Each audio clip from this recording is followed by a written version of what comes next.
Assalamualaikum warahmatullahi wabarakatuh.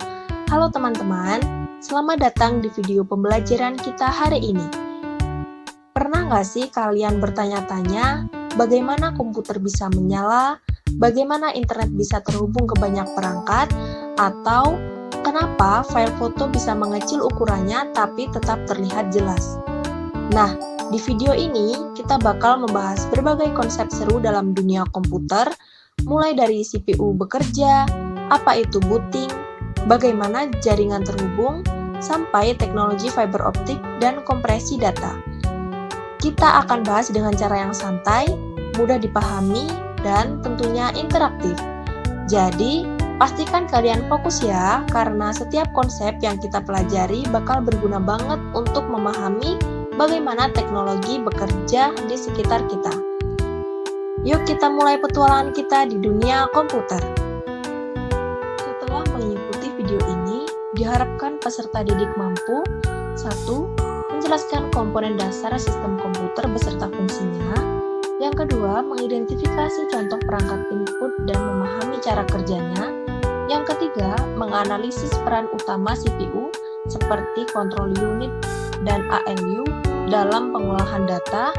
Yang keempat, mendeskripsikan konsep dasar jaringan komputer, topologi, dan perangkatnya.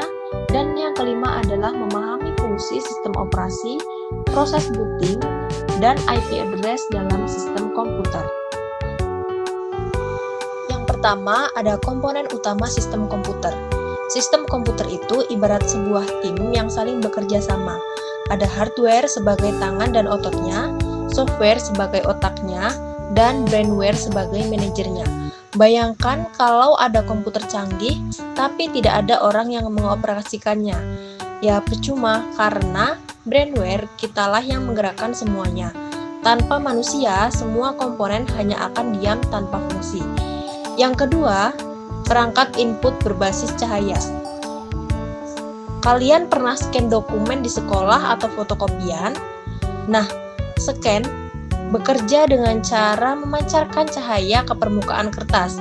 Pantulan cahaya itu ditangkap oleh sensor, lalu diubah menjadi data digital. Dengan teknologi ini, dokumen fisik bisa berubah jenis file yang bisa kamu simpan, edit, atau bagikan kapan saja. Yang ketiga, control unit.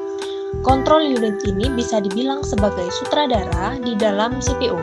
Dialah yang mengambil instruksi dari memori, memahami perintahnya, lalu mengarahkan ALU, register, dan bagian lain untuk bekerja sesuai dengan skenario program. Kalau control unit tidak mengatur jalannya instruksi, CPU akan kacau dan tidak tahu apa yang harus dilakukan. Yang keempat, memori non-volatil atau ROM. ROM ini semacam memori permanen yang menyimpan instruksi dasar yang harus dilakukan komputer saat pertama kali dinyalakan. Ibaratnya, seperti buku panduan yang tidak boleh hilang.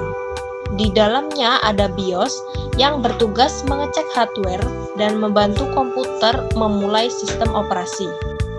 Kemudian yang kelima ada fungsi ALU. ALU adalah tempat terjadinya semua proses hitung-menghitung komputer, mulai dari tambah, kurang, hingga logika AND dan OR.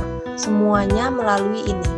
Tanpa ALU, komputer tidak bisa mengambil keputusan logis maupun melakukan operasi matematika sederhana. Kemudian yang keenam, ada topologi jaringan ring. Topologi ring ini seperti lingkaran yang menghubungkan satu komputer ke komputer berikutnya.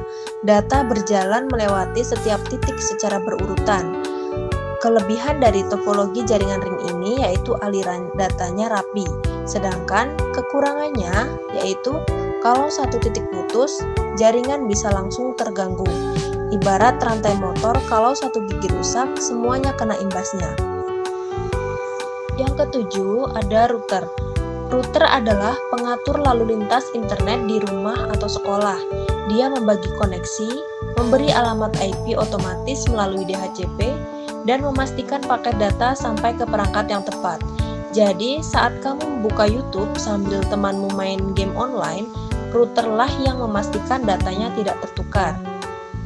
Kemudian yang kedelapan ada digitizing.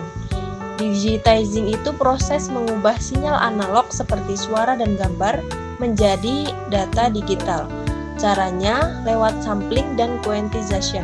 Contohnya, saat kamu merekam suara menggunakan mikrofon atau memotret dengan kamera HP, alat itu mengubah gelombang suara atau cahaya menjadi angka-angka biner yang bisa diproses komputer. Lalu yang kesembilan, ada keunggulan fiber optik. Fiber optik itu kabel super cepat karena menggunakan cahaya sebagai media pengirim data. Tidak terganggu oleh listrik atau sinyal lain, sehingga koneksi menjadi lebih stabil. Itulah sebabnya internet fiber jadi lebih cepat dan jarang putus dibandingkan kabel tembaga. Yang ke-10 ada operating system. Operating system adalah pengendali utama komputer. Dialah yang mengatur memori, mengelola aplikasi, menghubungkan hardware, dan menyiapkan antarmuka agar kamu bisa menggunakan komputer dengan nyaman. Tanpa operating system, komputer tidak bisa menampilkan apa-apa. Kemudian yang ke-11 ada monitor. Monitor adalah jendela utama untuk melihat hasil kerja komputer. Dari teks, gambar, hingga video, semua akan ditampilkan di sini. Teknologi LCD dan LED membuat tampilan lebih tajam sekaligus hemat energi hingga pengguna bisa bekerja lebih nyaman. Selanjutnya ada proses booting. Booting adalah proses awal komputer saat pertama kali komputer dinyalakan, mulai dari pengecekan hardware lewat pos hingga mencari dan membuat sistem operasi ke RAM. Tanpa proses ini, komputer tidak bisa masuk ke sistem dan tidak bisa digunakan untuk membuka aplikasi. Kemudian yang terakhir ada IP address. IP address adalah alamat unik setiap perangkat yang terhubung ke jaringan. Ibarat nomor rumah, IP menentukan kemana data harus pergi. Dan ada IPv4 dan IPv6 yang berbeda dalam jumlah kombinasi alamat yang bisa digunakan.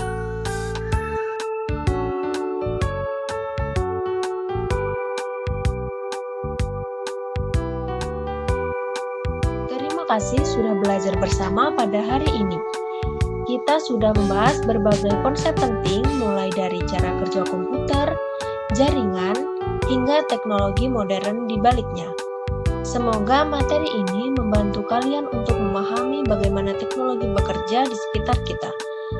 Tetap semangat belajar dan terus eksplorasi hal-hal baru di dunia komputer. Saya akhiri. Wassalamualaikum warahmatullahi wabarakatuh. Sampai jumpa di video selanjutnya.